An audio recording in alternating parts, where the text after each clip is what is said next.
कधीकधी आयुष्य एखाद्या फुलासारखं असतं, काट्यांमध्ये वाढणारं, वारा ऊन पावसाशी झुंज देणारं, पण तरीही ते उमलत राहणारं. ही कथा आहे अबोलीची, जिथे नाव जसं फुलासारखं कोमल, तसं आयुष्य मात्र कठोर वास्तवाने भरलेलं. चला तर मग आपण कथेला सुरुवात करूया. याआधी तुम्ही चॅनलवर नवीन असाल, चॅनलला सबस्क्राईब केलं नसेल तर नक्की सबस्क्राईब करा. सबस्क्राईब केल्यामुळे तुम्हाला यासारख्या अजून छान छान कथा ऐकायला मिळतील. चला तर मग वेळ वायाला न घालवता आपण कथेला सुरुवात करूया. अबोली. अबोलीचा जन्म एका लहानशा गावात झाला. ती ज्या गावात राहत होती ते गाव अगदी साधं, खूप छोटंसं गाव होतं. मातीचं घर, टिनाची छप्पर आणि पावसाळ्यात गळणाऱ्या भिंती.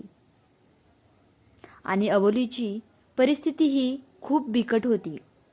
तिचे वडील शेतमजूर, आई दुसऱ्यांच्या घरची भांडी घासायची. अबोली लहानपणापासूनच समजूतदार होती आणि परिस्थिती माणसाला शिकवते.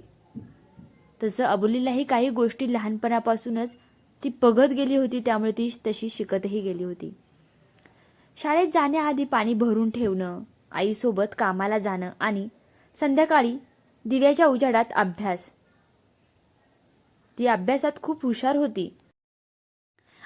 हुशार होती, पण गरिबी तिच्या स्वप्नांना रोज प्रश्न विचारत होती. शिकून काय करणार आहेस, हे वाक्य तिने लहान वयातच ऐकायला सुरुवात केली.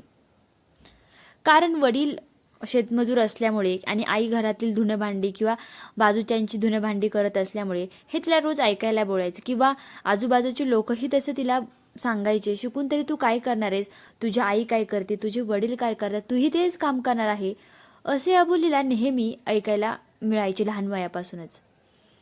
अबोलीने 10वीत आली तेव्हा परिस्थिती अजूनच बिकट झाली, कारण तेव्हा तिचे वडील आजारी पडले. घरात उत्पन्न जवळजवळ संपले. आई म्हणाली, अबोली, तुझं आता शिक्षण थांबवावं लागेल. तो दिवस अबोलीसाठी काळा दिवस ठरला. पुस्तकांना मिठी मारून ती रडली, पण त्याच रात्री तिने निर्णय घेतला, मी हार मानणार नाही. ती दिवसा शिकू लागली आणि संध्याकाळी एका शिवणकामाच्या दुकानात काम करू लागली. या सगळ्या गोष्टींमध्ये ती खूप थकत होती. थकवा तिला खूप जाणवत होता, पण तिच्या डोळ्यात खूप स्वप्न होती, कारण तिला शिकायचं होतं. परिस्थिती जी आहे ती बदलायची होती. गावातल्या लोकांच्या नजरा बदलू लागल्या. मुलगी इतकी बाहेर का फिरते, जास्त शिकलेली मुलगी नीट राहत नाही. अबोलीला प्रत्येक शब्द बोचत होता, पण तिने कान बंद ठेवले. तिची आई मात्र रोज देवाकडे प्रार्थना करत असे, माझ्या लेकीला ताकद दे. असं करता करता 2 वर्ष निघून गेली. ते कसं गेली ते अबोलीलाच माहिती. अबोली 12वीत चांगल्या गुणांनी पास झाली. पहिल्यांदा तिला वाटलं, मी काहीतरी करून दाखवणार. त्यानंतर तिने FYला ॲडमिशन घेतलं. कॉलेजमध्ये शिकत असताना तिचे वडील गेले. वडील गेल्यामुळे घरावर दुःखाचा डोंगर कोसळला. अबोली कोलमडली. आई पूर्णपणे खचली. घर चालवायची जबाबदारी अबोलीवर आली. कॉलेज, काम, घर ती स्वतःला विसरून जगू लागली. अनेकदा भुकेल्या पोटी झोपली, पण आईला कधी कळू दिलं नाही. यानंतर अबोलीने एक निर्णय घेतला. अबोलीने असे ठरवले की आपण शिवणकामाचं एक दुकान सुरू करूया. अबोलीने हा निर्णय घेतला. तिच्या आईनेही तिला त्या गोष्टीसाठी प्रोत्साहन दिलं. असं करता करता तिने दुकान सुरू केलं. सुरुवातीला ग्राहक नव्हते, कारण लोक नवीन नवीन टाकायला, कोणतीही गोष्टही करायला विचारच करतात, कारण लोक तिच्यावर विश्वास ठेवायला तयार नव्हते. पण तिने मेहनतीची थांबवली नाही. तिच्या मेहनतीने तिने तिचे नाव कमवले. हळूहळू ऑर्डर वाढू लागल्या. त्यामुळे तिने इतर मुलींनाही काम शिकवलं. ती फक्त स्वतःसाठी नाही तर इतरांसाठीही आशेचा किरण बनली.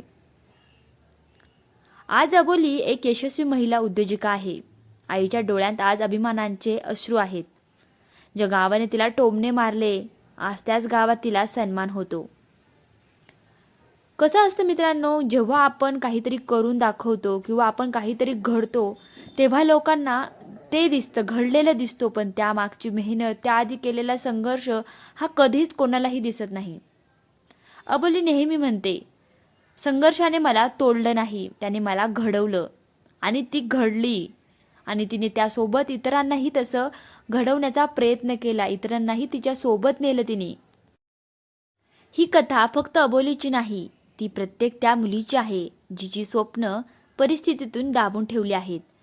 लक्षात ठेवा, संघर्षातच खऱ्या मुलींची ओळख होते. ही छोटीशी कथा तुम्हाला जर आवडली असेल तर आपल्या व्हिडिओला नक्की लाईक करा, ही कथा जास्तीत जास्त लोकांपर्यंत शेअर करा आणि तुम्ही चॅनलवर नवीन असाल, चॅनलला सबस्क्राईब केलं नसेल तर नक्की सबस्क्राईब करा.